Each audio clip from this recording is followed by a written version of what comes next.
c'est quand je lis ce genre de titre-là que ça me flabbergasse en tant que femme. Et c'est là que je me dis, en fait, j'ai juste peur d'être rendue au moment de ma ménopause parce qu'en fait, où est-ce que je vais être écoutée? Où est-ce que les soins vont être? Est-ce que quelqu'un va être là pour moi? On s'entend pour se dire, la ménopause, c'est la période où est-ce que les femmes vivent le plus gros changement, le plus gros chamboulement hormonal de toute leur vie réellement. C'est là où est-ce qu'elles se posent le plus de questions parce qu'il n'y a plus rien de normal au niveau de leur corps. Tout est rendu nouveau. Ça fonctionne pas. Elles se questionnent et elles sont anxieuses de par ce qu'il se passe.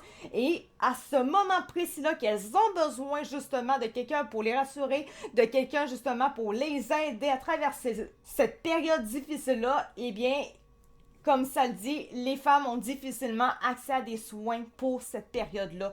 C'est écrit par Catherine Dezotel de la presse canadienne le 26 mars et ça vient du journal Le Soleil. On va lire ça ensemble. Je sais qu'en soi, il y a plusieurs hommes qui écoutent ce show-là, mais ça reste important parce que quelque part, je me dis, ben vous avez aussi à la maison une femme, donc c'est pas juste la femme qui le vit, c'est vous également qui le vivez à travers elle. Donc, ça peut être important quand même à savoir. Donc, on va y aller comme suit.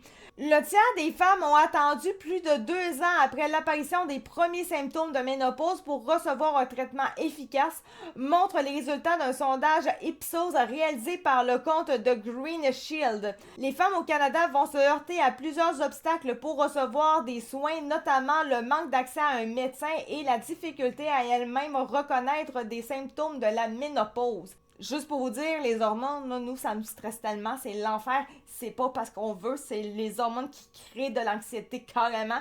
Fait que quand t'es dans un chamboulement intense comme ça, t'as vraiment besoin d'être rassuré. Donc, te dire que tu vas attendre 2 ans pour avoir enfin quelqu'un pour t'écouter, ça a aucun sens.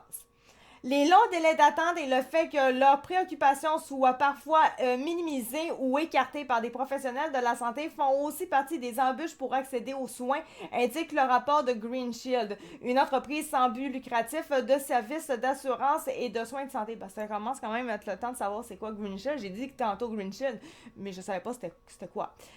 Les symptômes de la ménopause tels que la fatigue, les sauts d'humeur, le brouillard cérébral, les bouffées de chaleur, la prise de poids et l'anxiété sont très répandus et souvent non pris en charge. Les résultats du sondage dévoilé jeudi soulignent que près de 40% des femmes ne savaient pas où s'adresser pour obtenir des soins liés à la ménopause.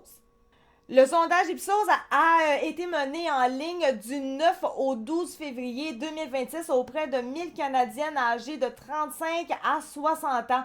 Cet échange... 35 ans? Ben, t'es ménopausée à 35 ans? Je m'approche de 35 ans, puis clairement, je suis pas prête d'être ménopausée. Là. Ah, bref, excusez-moi, mais je m'attendais juste pas à voir le chiffre 35. Quoi qu'il y en a qui sont plus vite ménopausées, tu sais, bon. En tout cas, je sais pas. Cet échantillon a un intervalle de crédibilité de plus ou moins 3,8%, 19 fois sur 20. Je sais pas, là, je suis pas très bonne en maths, mais il me semble que 19 fois sur 20, donc ça donne 19 sur 20. On est loin du 3,8%. Je comprends pas, mais en tout cas, si quelqu'un peut me l'expliquer en commentaire, je suis vraiment preneuse, hein. Maintenant, les femmes TDA plus impactées. Ah, c'est le fun.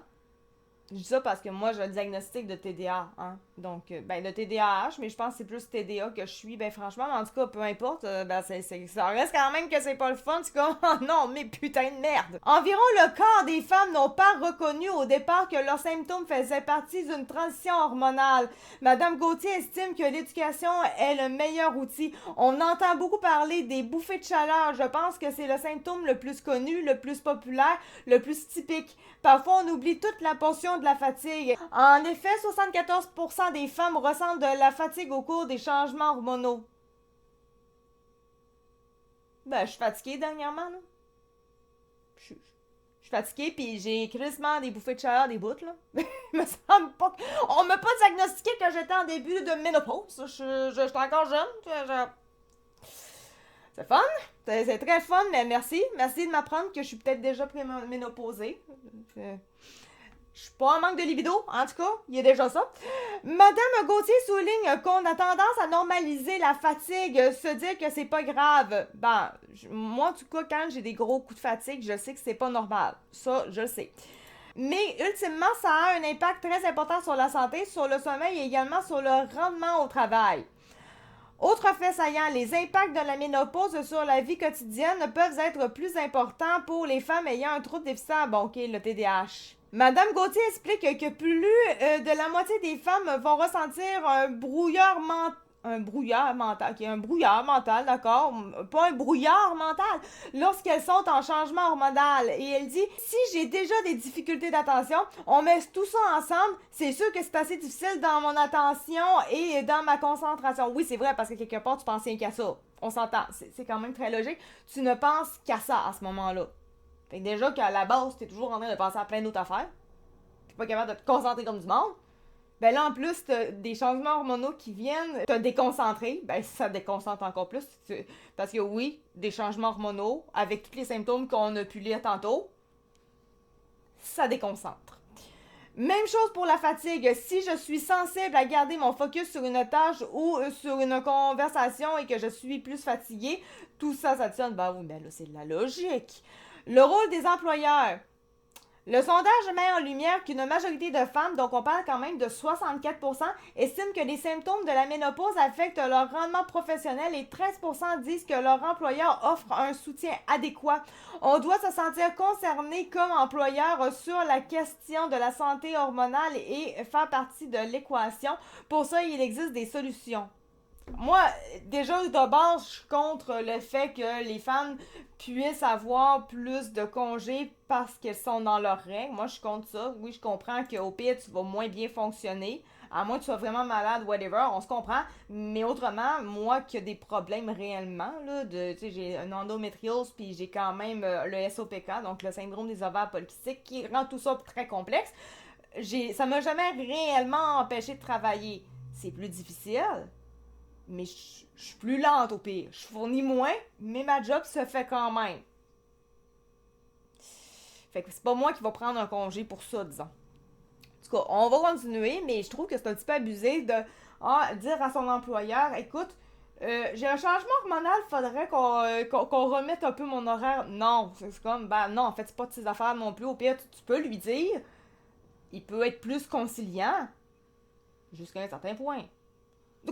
Elle parle naturellement du programme de santé hormonale de Green Shield, lancé en 2025, qui offre un soutien pour aider les personnes qui y adhèrent à mieux gérer l'incidence des changements hormonaux sur leur santé au quotidien.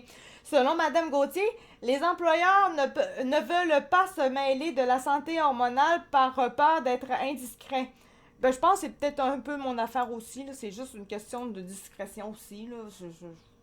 Comme ça, là. Pas que je veux mettre ça tabou, c'est juste que, ben, pas besoin d'en parler forcément. À moins que c'est vraiment crucial, là. Combien de fois j'ai entendu un employeur me dire que c'était pas de ses affaires? Tout dépendamment de ton niveau de fil, ça se peut que ça soit mené plus de ses affaires. Ça se peut, ça dépend, là. Ça dépend. Au contraire, ça devient vos affaires du moment où la personne est sur les lieux de travail et que ça a un impact sur son rendement. Par ailleurs, le moment où survient la ménopause dans la vie d'une femme concorde souvent avec le pic de sa carrière. C'est là où on est dans le plein épanouissement au niveau de notre carrière. J'ai vu des femmes quitter leur emploi ou refuser des promotions en organisation parce qu'elles ne se sentaient plus elles-mêmes et parce que ça n'avait pas été identifié qu'elles étaient en processus de changement hormonal. Ben moi, personnellement, j'ai comme catché vraiment très dernièrement qu'il fallait que je m'en aille vraiment en journalisme et j'ai vraiment clairement décidé que ce que je fais avec Truefact va être vraiment professionnel. Et c'est là où est-ce que j'ai des problèmes vraiment plus intenses. Finalement, je t'en concorde, là, je suis en ménopause, je suis ménopausée, là. Je suis en préménopause, ben là, c'est ça que t'es encore plus en train de me dire, moi, là. Je n'aime pas cet article. Je suis pas si vieille que ça, câlisse. C'est donc important pour les femmes d'avoir accès rapidement à un traitement et un suivi médical adéquat. Bon, tu me laisses là-dessus, là, le soleil, là. Tu me laisses là-dessus. Ben écoute, je n'aime pas. Je n'aime pas l'article en soi. Je ne l'aime pas un peu plus. Puis il est en train carrément de me dire, Catherine, toi aussi, tu fais partie du lot, t'es rendu en ménopause.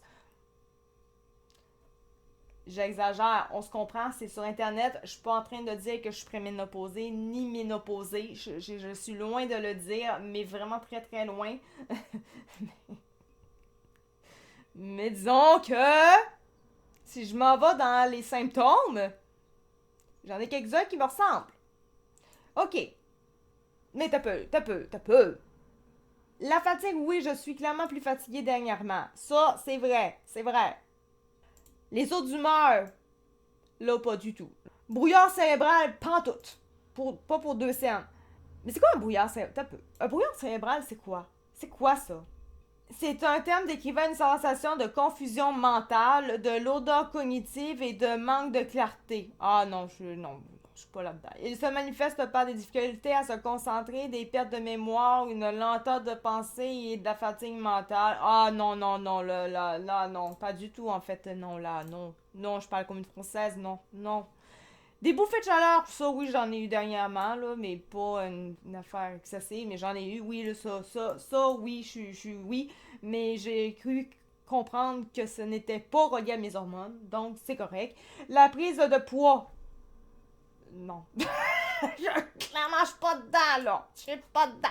L'anxiété, un petit peu plus dernièrement, avec les problèmes que j'ai eu dernièrement, oui, donc oui, mais non, ok, je suis clairement pas en ménopause. Je suis vraiment très clairement pas du tout en ménopause.